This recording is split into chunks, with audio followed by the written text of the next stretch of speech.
Let's welcome now political editor Chris Stirewalt, host of The Hill Sunday. Chris, good morning. Great to see you.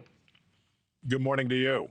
Yeah, quite a bit of information just dumped in our laps. You know, the president and others in this administration, they've been adamant the classified information was not shared, as you know. Libby reporting there that the White House objected against an additional release. The journalist involved in this now, Jeffrey Goldberg, just dumped those messages, including out there the strikes, the times, weather conditions, still have more to go through. But, you know, yesterday, National Security Advisor Mike Waltz said he takes full responsibility, saying, I built this group. Do you think this additional dump will force the administration to do more in the way of accountability here? I do not suspect that that will be true, at least not initially. It will. There's a few layers happening here. So you have the one layer, which is inside the Trump administration. You have the more traditional conservative, hawkish foreign policy folks.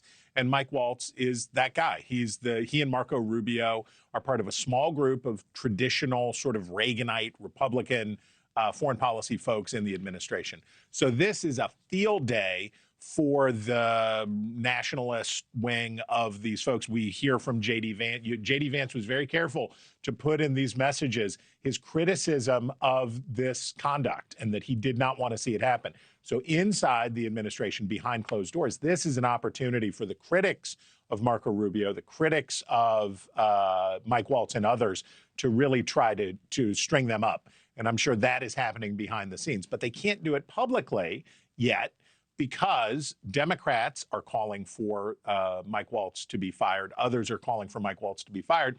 So we know how the Trump administration works. They're not going to say, or really any administration, okay, you guys are right. You said that this guy's a doofus, so we're going to fire him. They won't be able to do that right away. But I assume that in the long run, the consequences for Waltz and more traditional foreign policy will be bad. All right. You know, the headlines the first time around, I found this interesting, were texted war plans in the Atlantic. This update being texted attack plans. Small verbiage change, but the press secretary took hold of this, tweeting out with a link that said this, essentially. She basically said, the Atlantic has conceded these were not war plans. The entire story was another hoax written by a Trump hater who is well known for his sensationalist spin. What do you make of this framing? You got to say something, right? These people who work for the government and work for politicians are not paid to tell us the truth. That's not what they get paid to do. They get paid to spin, and you got to spin something, right? This is I'm not concerned that the Houthis were going to hack the signal and find out. Obviously, Russia and Iran and China and other hostile powers do have those capabilities.